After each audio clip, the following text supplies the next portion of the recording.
নমস্কার বন্ধুরা, প্রাণ গার্ডেনিং চ্যানেলের আরেকটা ভিডিওতে সবাইকে স্বাগত জানাই। আমরা আজকে জবা গাছের প্রুনিং পদ্ধতি নিয়ে আলোচনা করব। আমার এই গাছটা 2 বছরের একটা পুরনো জবা গাছ। এই পদ্ধতিটা 1 বছরের বেশি বা তার থেকে বেশি পুরনো জবা গাছের ক্ষেত্রে, যেগুলো আমরা টবে করব, তার ক্ষেত্রে আমাদের অনুসরণ করতে হবে। প্রুনিং আমরা এই কারণেই করব কারণ টবের মাটি ছোট এবং প্রচুর পরিমাণে রুট বাউন্ড হয়ে যায় এবং গাছটা হাইটে অত্যধিক পরিমাণে বেড়ে যায়। আমরা যারা ছাদ বাগান করি তারা কিন্তু গাছকে খুব বেশি বড় হতে দেব না, তাই আমাদের একটা নির্দিষ্ট হাইট পর্যন্ত গাছটাকে রাখতে হবে, প্লাস শেপ এমনও রাখতে হবে যাতে আমাদের দেখতে খুব সুন্দর লাগে। তো সেই জন্য আমরা গাছের কাটাই ছাটাই করব। এবার আসি কাটাই ছাটাই করার সময় কিরকম হবে। বন্ধুরা, যখন দিনের তাপমাত্রা 25 ডিগ্রি সেন্টিগ্রেডের ওপরে থাকবে এবং রাতের তাপমাত্রা তার থেকে জাস্ট 10 ডিগ্রি কম থাকবে, সেরকম সময় হচ্ছে প্রুনিংয়ের জন্য আইডিয়াল টাইম। পশ্চিমবঙ্গের যেরকম টেম্পারেচার থাকে তার মধ্যে আমি দক্ষিণবঙ্গের তাপমাত্রার ভিত্তিতে বলছি। মোটামুটিভাবে আমরা বলতে পারি যে ফেব্রুয়ারি মাসের 15 তারিখ থেকে মার্চ মাসের 15 তারিখের মধ্যে আমরা কিন্তু প্রুনিং বা রিপোর্টিংয়ের কাজটা করতে পারি।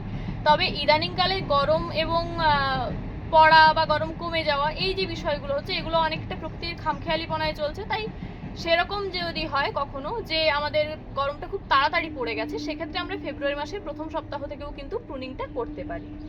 আচ্ছা, প্রুনিং আমরা কিভাবে করব? যাদের 1 বছরের গাছ তারা কিন্তু হাইটটা দেখবে এই যে টবের কোণা থেকে এই হাইট পর্যন্ত, অর্থাৎ এই যে এই হাইটটা আছে, এই রকম একটা পরিমাপ মতো মাপবো, সেই হাইট পর্যন্ত আমরা কেটে দেব। আর যদি 2 বছরের পুরনো গাছ হয় আমরা ওর ডাবল হাইট করে কাটবো। এবার গাছের বয়স যদি আমাদের কিন্তু 2 বছরের পুরনো হলে ওই মাপটা মোটামুটি এরকম কাছাকাছি যাচ্ছে। আর কাটবো কিভাবে, আমি এটা কাছ থেকে একটু দেখাতে বলবো। এই দিক থেকে কিন্তু একটা পাতা এদিকে বেরিয়ে যাচ্ছে, এখান থেকে একটা পাতা বেরোচ্ছে, এটা একটা ডাল বেরোনোর মুখ, আর এখান থেকে একটা যেহেতু পাতা বেরোচ্ছে, এটা থেকেও একটা পরে ডাল বেরোতে পারে। তো এই দুটো ডালের মাঝখান থেকে এই রকম জায়গা থেকে 40 to 45 ডিগ্রি অ্যাঙ্গেলে কিন্তু আমরা কাটবো। 45 ডিগ্রি অ্যাঙ্গেলে কাটার কারণ হচ্ছে তাতে কিন্তু বৃষ্টির জল পড়ে এটাতে ফাঙ্গাস লাগার চান্স খুব একটা থাকে না। বৃষ্টির জল ছাড়া শিশিরের জল পড়লেও কোনোভাবে ফাঙ্গাস খুব একটা লাগবে না। এইবারে আমি বলবো যে প্রুনিংয়ের ক্ষেত্রে আরেকটা যেটা বিষয় লক্ষ্য রাখতে হবে, আমরা কিন্তু গাছের গোড়ার দিকে কোনো ডাল রাখবো না। আমার যেমন গাছে এই ডালটা কিন্তু গাছের গোড়ার দিকে রয়ে গেছে, ফলে আমরা যখন এই মাটিটা খুশে খাওয়ার দিতে যাব তখন কিন্তু এই ডালটা বাধা সৃষ্টি করবে। তাই এই ধরনের ডাল আমরা চেষ্টা করব গোড়া থেকে কেটে দেওয়ার। এই ধরনের যত ডাল থাকবে সেগুলো কিন্তু আমরা গোড়া থেকে কেটে দেব। হয়েছে? এইবার বাকি ডালগুলো আমরা এই সমান হাইট করে কেটে দেব। আর আমাদের লক্ষ্য রাখতে হবে গাছে যেন কোনো প্যারালাল ডাল না থাকে, অর্থাৎ একটা ডাল যদি অন্য ডালের ওপর ওভারল্যাপ করে যায় সেই ডালগুলো আমরা কেটে ফেলে দেব। এছাড়া যে ডালগুলো কাটতে হবে সেটা হচ্ছে এই যে ডালটা, এটা একদম দুর্বল রোগা লিকলিকে ডাল, এটা কিন্তু মারাও যাবে না, অথচ এটা থেকে কিন্তু খুব ভালো আমরা ফুলও পাবো না। তো এই ধরনের যত দুর্বল লিকলিকে ডাল আছে সেগুলো কিন্তু আমাদের সব কেটে ফেলে দিতে হবে। এগুলোর মায়া করলে চলবে না, এতে কিন্তু স্ট্রং ফুল সেভাবে আসে না। গোড়ার দিকে যত এরকম ভালো ডাল যাই দেখি না কেন, সেগুলো কিন্তু আমরা কেটে ফেলে দেবো। গোড়া থেকে মোটামুটি এই এতটা মতো দূরত্ব আমরা কিন্তু কোনো রকম ডাল রাখার চেষ্টা না করব। তো সেই হিসেবে আমি কাটাই ছাটাইটা কমপ্লিট করছি।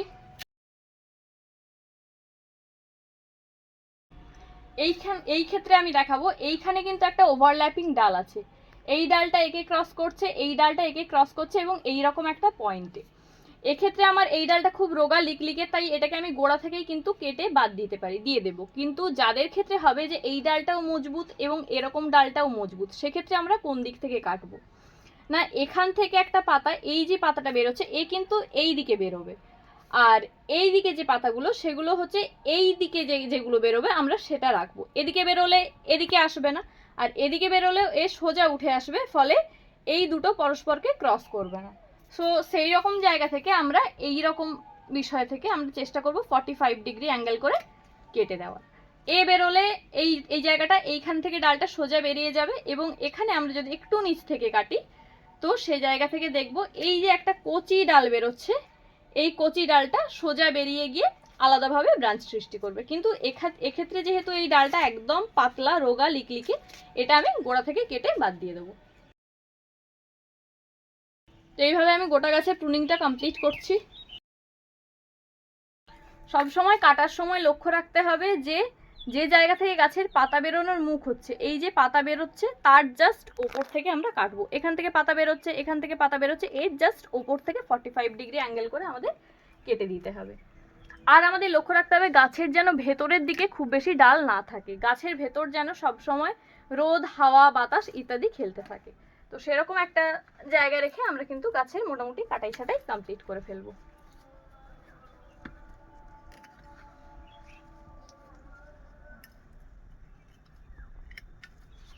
কাটাই করতে করতে আমি আরেকটা পয়েন্ট যেটা বলবো সেটা হচ্ছে, কাটাই করার পর যেহেতু আমি এখানে মোটামুটি হার্ড প্রুনিং করছি, কাটাই ছাটাই করার 1 সপ্তাহ পর্যন্ত কিন্তু গাছটাকে আমি একদম শেডের তলায় রাখবো। ফাঙ্গিসাইড গোলা জল অবশ্যই দিতে হবে, কারণ এই যেহেতু কাটাই ছাটাই হচ্ছে তাই এরপর ফাঙ্গাস অ্যাটাকের চান্স খুব বেশি থাকবে, তাই আমরা ফাঙ্গিসাইড গোলা জল দিয়ে দেবো। এবং 1 সপ্তাহ পর থেকে এটাকে কিন্তু আমরা সেমি শেডে বের করব। সেমি শেডে আমরা 2 থেকে 3 দিন রাখবো, তারপর এটাকে আমরা মোটামুটি ফুল সানলাইটে বের করতে পারি। যে ব্রাঞ্চগুলো দেখবো টপ থেকে এরকম অস্বাভাবিক ধরনের বেরিয়ে আছে, সেগুলোও কিন্তু আমরা কেটে বাদ দিয়ে দেবো। আমাদের মোটামুটি প্রুনিং কমপ্লিট। একটা শেপ করে আমি প্রুন করার চেষ্টা করলাম গাছটাকে। তো এইবার যে ব্রাঞ্চগুলো বেরোবে আমরা কিন্তু সেই ব্রাঞ্চগুলো রাখবো। এবার আসছি আমি রুট প্রুন কিভাবে করব। যাদের 1 বছরের কম বয়স তারা কিন্তু মাটিটাকে এইভাবে একটু খুঁড়ে নেবে 3 ইঞ্চি মতো, তারপরে এরকম জায়গায় একটু খাবার দিয়ে দেবে। সেই খাবারের লিস্টে মিশ্র সার অবশ্যই থাকতে পারে, তার সাথে কিছুটা দানা অনুখাদ্য থাকতে পারে। আর যারা রাসায়নিক অনুখাদ্য দেবে সেক্ষেত্রে 1 থেকে 2 গ্রাম অনুখাদ্য মেশানো থাকতে পারে। যারা মিশ্র জৈব সার অর্থাৎ সর্ষের খোল, নিম খোল, হাড় গুঁড়ো, শিংকুচি ইত্যাদি দিতে পারবে না, তাদের ক্ষেত্রে আমি বলবো যে তোমরা 1 মুঠো সর্ষের গুঁড়ো খোল নেবে, 1/2 চামচের একটু কম ফসফেট নেবে, আর কাছাকাছি 1 চামচ, খাওয়ার চামচের যে 1 চামচ, কাছাকাছি 1 চামচ পটাশ নেবে। এটা 10 বা 12 ইঞ্চি টবের জন্য। এবং এটা ভালো করে চারিদিকে ছড়িয়ে দিয়ে তার উপর কিন্তু পুরনো মাটিটা আর দেবে না, পুরনো মাটিটা ফেলে দিয়ে চাইলে এখানে হালকা করে একটু ভার্মি কম্পোস্ট দিতে পারো মাটির বদলে, এবং তার উপরে অল্প কিছু পরিমাণ মাটি দিতে পারো, বা গরমের গাছের জন্য বা জবার জন্য আমরা যে আগে থেকে মাটি প্রিপেয়ার করে রাখি ওই সারের ওপর ওই মাটিটা দিয়ে দেওয়া যাবে। আমি যেহেতু গাছটা রুট প্রুন করব তাই আমি ওইভাবে খাওয়ার বা মাটি দিচ্ছি না। এইবার আসছি আমরা রুট প্রুনিংয়ের বিষয়ে। গাছটা যদি 1 বছরের বেশি সময় ধরে টবের মধ্যে থাকে সেক্ষেত্রে রুটটা অনেকটা বাউন্ড হয়ে যায়, তাই সেক্ষেত্রে আমরা কিন্তু রুটটাকে কিছুটা প্রুন করে দেব, যাতে ও আবার নতুন শিকড় ছাড়তে পারে এবং গাছটা খুব ভালো গ্রোথ হতে পারে। তো তার জন্য আমি 2 থেকে 3 দিন গাছটায় জল দিইনি। জল যখন না দেবো, রুট বলটা মোটামুটি যখন ড্রাই হয়ে যাবে ও কিন্তু টব থেকে একটু সংকুচিত হয়ে যায়, ফলে কাণ্ডটা ধরে এইভাবে একটু টান দিলেই কিন্তু রুট বল গোটাটা বেরিয়ে আসে। যাদের এইভাবে রুট বলটা বেরিয়ে আসবে না তারা কি করবে, এই যে টবের যে কোণটা আছে এটা কোনো একটা রেলিং বা কিছুতে উল্টো, মানে টবটাকে এইভাবে উল্টো করে এই জায়গাটায় হাত দিয়ে এই ধারটা একটু ঠোকা মারবে, তারা কিন্তু দেখবে যে রুট বল সহ গাছটা মোটামুটি বেরিয়ে আসছে। তো আমি রুট বল সহ গাছটা বের করছি। তো এই রুট বলটা থেকে আমি মোটামুটি গাছটাকে বের করে নিয়েছি। এইবার আমরা দেখবো যে কাটাই ছাটাই কতটা করতে হবে। এর নিচে যে আমাদের ড্রেনেজ সিস্টেম তৈরি করা নুড়িগুলো ছিল সেগুলো আমরা চেষ্টা করব বাদ দিয়ে দেওয়ার, কারণ এগুলো ধুয়ে আমরা আবার ইউজ করতে পারি। যাদের কাছে অফুরন্ত স্টক থাকবে না এই টিপসটা তাদের জন্য। আমি বেসিক্যালি এই কাজটাই করে থাকি, কারণ এই নুড়িগুলো আমি খুব একটা পাই না, তাই আমাকে ধুয়েই রিইউজ করতে হয়। তো রুট বলটা মোটামুটি এরকম একটা জায়গায় এসে ঠেকেছে। এরপর আমরা করব কি, এটা প্রুন করব। প্রুন করার জন্য ধারালো কিছু একটা আমরা নেব, নিয়ে প্রুন করব। প্রুন আমরা কতটা করব বন্ধুরা, এটা যেহেতু দেশি জবার গাছ, এর যেই মোটা ধরনের যে শিকড়গুলো আছে এগুলো কিন্তু আমরা কেটে বাদ দিয়ে দেবো। এবং আমরা প্রুন করব, এই ওপরের দিকে দেখো প্রচুর পরিমাণে ফিডের রুট বেরিয়ে গেছে। এই ফিডের রুটগুলো একটু প্রুন করে দিলে এ কিন্তু আবার বেরোতে পারবে, আর যত নতুন রুট বেরোবে তত কিন্তু এ বেশি পরিমাণে খাদ্য গ্রহণ করতে পারবে। তো সেইভাবে আমরা মোটামুটি রুট প্রুন করে দিচ্ছি। আর রুট এমনভাবে প্রুন করতে হবে যাতে এইভাবে বারবার মেরে মেরে আমাদের রুট বলটাকে আঘাত করতে করতে না মাটিটাকে ছাড়তে হয়। তো সেইভাবে আমরা চেষ্টা করব রুটটা প্রুন করে দেওয়ার। আরেকটা যে বিষয়টা আমি বলিনি সেটা হলো, জবা গাছ বা যে কোনো গাছ আমরা কিন্তু চেষ্টা করব প্রুন করার সময় হচ্ছে বিকেলের শেষের ভাগটা, অর্থাৎ যখন রোদ তীব্র থাকবে না। রোদের সময় গাছ যদি প্রুন করা হয় সেক্ষেত্রে কিন্তু গাছে যথেষ্ট স্ট্রেস পায়, ফলে গাছটা সেক্ষেত্রে অনেক দুর্বল হয়ে পড়ে, সারভাইভ করতে কিন্তু অনেকটা সময় লাগে। তো বন্ধুরা এই যে রুটটা, এই রুটটাকে বলে গাছের অ্যাঙ্কার রুট। এটা কিন্তু গাছ মাটির সাথে যে জড়িয়ে ধরে থাকে, যাতে মানে যেটা ধরে গাছটা বেড়ে ওঠে, সেই কাজে সাহায্য করে। এটা কিন্তু গাছের খাদ্য গ্রহণের কাজে সেইভাবে লাগবে না। তো এটাকে আমি এইখান থেকে কেটে দেবো। যেহেতু গাছটা আমার টবে থাকবে, এটাকে আমি কেটে দিলে এই কিন্তু আবার বেরিয়ে যাবে। এই নিচের দিক থেকেও যত এই ধরনের মোটা রুট থাকবে সেগুলো কিন্তু আমরা কাটাই ছাঁটাই করে দেব। এইভাবে যদি কাটাই ছাঁটাই করতে থাকা হয় তাহলে একটা নির্দিষ্ট সময় পর দেখা যাবে যে গাছটা কিন্তু বেশ সুন্দর বনসাই টাইপের আকার নিয়েছে এবং দেখতেও যথেষ্ট সুন্দর লাগবে। তো সেইভাবে আমি মোটামুটি গাছের নিচের দিক থেকে একটু বেশি করে মাটি ছাড়িয়ে দিচ্ছি, যাতে নতুন মাটি, সারযুক্ত মাটিটা পেলে গাছটা খুব তাড়াতাড়ি বেড়ে ওঠে। আর এই কাজটা খুবই সাবধানতার সাথে করতে হবে। তো মোটামুটি একটা শেপে প্রুন করার পর গাছটা আমার এই রকম অবস্থায় দাঁড়িয়েছে। এইবারে আমি এটাকে নতুন মাটিতে প্রতিস্থাপন করব। এবার আমি একটা টবের মধ্যে মাটি নিয়ে নিয়েছি। এই মাটিটা আমি সেই মাটিই নিয়েছি যেটা আমি আমার আগের একটা ভিডিওতে অলরেডি শেয়ার করেছিলাম, জবা গাছের আদর্শ মাটি প্রস্তুতির পদ্ধতি। তো সেইভাবে আমি মাটিটাকে প্রিপেয়ার করে রেখেছিলাম, সেটাই আমি মোটামুটি দিয়ে দিয়েছি। তোমরা যদি কেউ না দেখে থাকো আমার ভিডিওতে গিয়ে সেই ভিডিওটা আরেকবার চেক করে নিতে পারো। তো মাটিটা আমি মোটামুটি দিয়ে ভর্তি করে রেখেছি, আর ড্রেনেজটা আমি তৈরি করে রেখেছি। ড্রেনেজ কিভাবে তৈরি করতে হয় তাও কিন্তু আমি আমার এর আগে একটা ভিডিওতে শেয়ার করেছি। তো সেইভাবে মাটিটা রেডি করার পর আমি কিন্তু গাছটাকে এইভাবে বসিয়ে দেবো। আর আমাদের সবসময় লক্ষ্য রাখতে হবে এই রুট বলটা যেন টবের একদম ওপর প্রান্ত পর্যন্ত না থাকে, কিছুটা যেন নিচে থাকে, যাতে আমরা এরপরে খাওয়ার বা কিছু দিতে পারি। তো সেইভাবে আমি গাছটাকে বসালাম, বসিয়ে এইবার মাটিটা দেব। এইখানে একটা আমি টিপস দিতে চাই, সেটা হচ্ছে যে মাটিটা আমরা যখন দেব চেষ্টা করব মাটিটা কিন্তু এইভাবে চেপে চেপে দেওয়ার। মাটিটা চেপে চেপে দিলে ভেতরে কিন্তু এয়ার গ্যাপ সেইভাবে থাকবে না। তো সেভাবে মাটি দিলে গাছের কিন্তু রুট সঞ্চালনে খুব সুবিধে হবে এবং গাছে প্রুনিং পরবর্তী যে ফাঙ্গাস লাগার চান্স খুব বেশি থাকে সেটাও কিন্তু লাগবে না। নতুন বাগানি যারা আছো, যাদের বাগান করার অভিজ্ঞতা খুব স্বল্প দিনে, তারা কিন্তু চেষ্টা করবে সবসময় এই রিপোর্টিং হোক বা গাছ প্রতিস্থাপন হোক, এটা মাটির টবে করার। মাটির টবে কিন্তু গাছের হেলথ খুবই ভালো থাকে। আমার এই গাছটাও শুরু থেকে একটা মাটির টবেই ছিল, কিন্তু কিছুদিন আগে এটা আমার মাটির টবটা ভেঙে গেছিলো। তো তারপর আমি এই প্লাস্টিকের টবে রিপোর্ট করি, কিন্তু তার মধ্যেই মোটামুটি রুট বেরিয়ে গেছিলো আর বাউন্ডও হয়ে গেছিলো। তাই আমি মোটামুটি আবার প্রুনিং করলাম। আমি যখন রিপোর্ট করেছিলাম তখন খুব একটা প্রুনিং করিনি, এমনি জাস্ট বসিয়ে দিয়েছিলাম। তো তোমরা চেষ্টা করবে মাটির টবে করার। মাটির টবে কিন্তু গাছের হেলথ বা গ্রোথ খুবই ভালো হয়। ওপর থেকে আমরা 2 ইঞ্চি গ্যাপ রাখবো, যাতে এই জায়গাটায় খাওয়ার বা জল দিতে পারি। আর এই মাটিটা দেব আগের যে আমাদের রুট বলের লেয়ার ছিল তার ইকুয়াল লেয়ারে, তার থেকে কিন্তু বেশি উঁচুতে আমরা খুব একটা মাটি দেব না। এইবার ফাঙ্গিসাইড একটু হালকা করে জলে গুলে নিয়ে একটা লেই মতো বানিয়ে নিয়েছি। এরকম একটা ডার্ক পেস্ট হবে।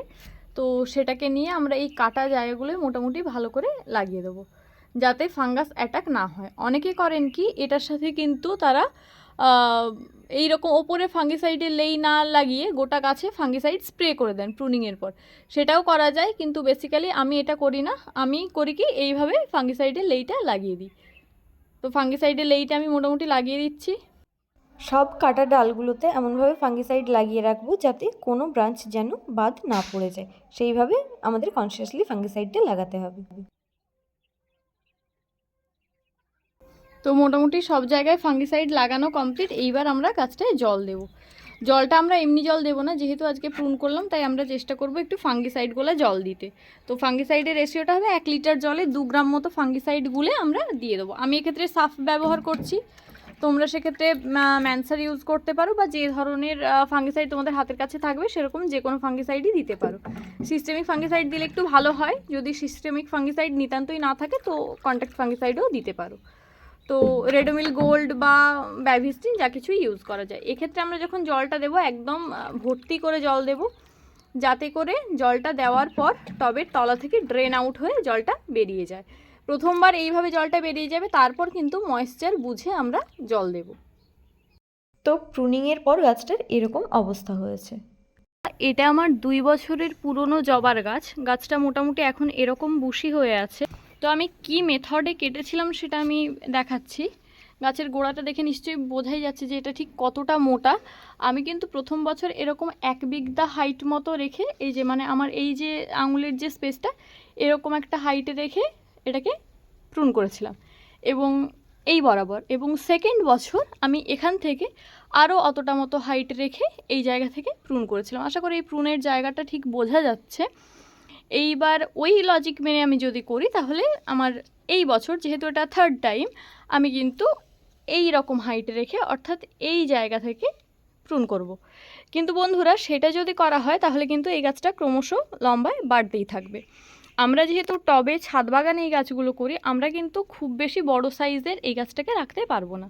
তাই এবার থেকে যদি গাছটা এই রকম পুরনো বেশি হয়, সেক্ষেত্রে আমাদের একটা হাইট মেজার করে নিতে হবে এবং সেই অনুযায়ী কাটাই ছাঁটাই করতে হবে। আমি মোটামুটি 2 থেকে 2.5 ফুট মতো রেখে কাটবো। তোমরা ছাদ বাগানে যেভাবে হাইট রাখতে চাও সে কিন্তু সেইভাবে হাইট বুঝে কাটবে।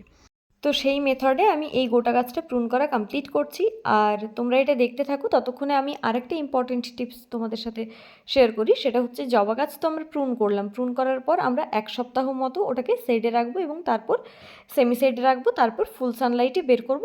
এটা আমি তোমাদের বললাম, কিন্তু এই প্রসিডিওরটার মাঝখানে আরেকটা কাজ করতে হবে। যাদের কাছে হিউমিক অ্যাসিড থাকবে তারা কিন্তু জবা গাছটার বয়স 7 দিন হওয়ার পর, অর্থাৎ প্রুনিং করার 7 দিন পর 1 লিটার জলে, যাদের কাছে লিকুইড থাকবে তারা 1 ml দেবে, আর যাদের কাছে গ্র্যানুয়ালস থাকবে তারা 1 গ্রাম দেবে। ভালো করে গুলে ওই জলটা গাছের গোড়ায় দেবে। যেহেতু হিউমিক অ্যাসিড গাছের রুট সঞ্চালনে খুব তাড়াতাড়ি সাহায্য করে, সেক্ষেত্রে কিন্তু গাছটা খুব স্ট্রং হয়ে উঠবে। এবং 15 দিন পর আমরা প্রথমবারের জন্য গাছে কিন্তু আরেকবার ভালো করে ফাঙ্গিসাইড স্প্রে করে দেবো। এবং 15 দিন পর সকালবেলা আমরা 1 লিটার জলে 1.5 ml মতো মিরাকুলান বা যে কোনো ভালো ধরনের গ্রোথ হরমোন বা গ্রোথ রেগুলেটর গাছে আরেকবার ভালো করে স্প্রে করে দেবো। তো এই প্রসিডিওরটা আমরা মেনটেন করব। চাইলে 10 দিন পর যাদের কাছে হিউমিক অ্যাসিড থাকবে না, তারা 1 লিটার জলে মোটামুটি 150 গ্রাম মতো খোল 3 থেকে 4 দিন ভিজিয়ে তার সাথে তারপর 10 লিটার জল অ্যাড করে ওই পাতলা খোল পচা জলটাও দিতে পারো। যারা হিউমিক অ্যাসিড দেবে তারা হিউমিক অ্যাসিড দেওয়ার 1 বা 2 দিন আগে বা পরে এই খোল পচা জলটা দিতে পারো। এটা অ্যাকচুয়ালি যেহেতু লিকুইড খাওয়ার, তো তাই গাছের বৃদ্ধিতে চট করে সাহায্য করার, প্রচুর নাইট্রোজেন থাকার কারণে এটা গাছের ভিগোরিয়াস গ্রোথে খুব হেল্প করে। আমাদের মনে রাখতে হবে এই সময় গাছের গ্রোথ যত বেটার হবে, পরে কিন্তু আমরা তার থেকে তত বেশি ভালো করে ফুল পাবো। তো বন্ধুরা, জবা গাছের এই টোটাল প্রুনিংটা আমি তোমাদের সাথে আলোচনা করলাম, টোটাল প্রসিডিওরটাও তোমাদের সাথে শেয়ার করলাম। তোমরা এই প্রসিডিওরে জবাটা প্রুন করতে থাকো এবং তারপর দেখো যে কোথায় কীরকম প্রবলেম হচ্ছে। যদি কোথাও কোনো রকম সমস্যা হয় সেটা আমার সাথে মোটামুটি শেয়ার করতে পারো। কোনো কোয়ারিজ থাকলে আমাকে কমেন্ট করে জানিও। আর যদি ভিডিওটা ভালো লাগে তাহলে প্লিজ লাইক করো, তোমার বাগানি বন্ধুদের সাথে শেয়ার করো, চ্যানেলটা সাবস্ক্রাইব করে প্রাণ গার্ডেনিংয়ের সাথে থেকো। আর এই সংক্রান্ত যদি অন্য কোনো ভিডিও জানতে চাও তাও আমাকে কমেন্ট করে অবশ্যই জানিও। এছাড়াও যদি কারো কোনো জবা গাছ সংক্রান্ত সমস্যা হয় সেটা আমাকে বলতে পারো, আমি চেষ্টা করব আমার যতদূর জ্ঞান আছে সেই অনুসারে তোমাদের প্রবলেমগুলো সলভ করার। তো বন্ধুরা, আজকের ভিডিওটা এই পর্যন্তই। আসছি অন্য একটা ভিডিও নিয়ে, ততক্ষণের জন্য নমস্কার।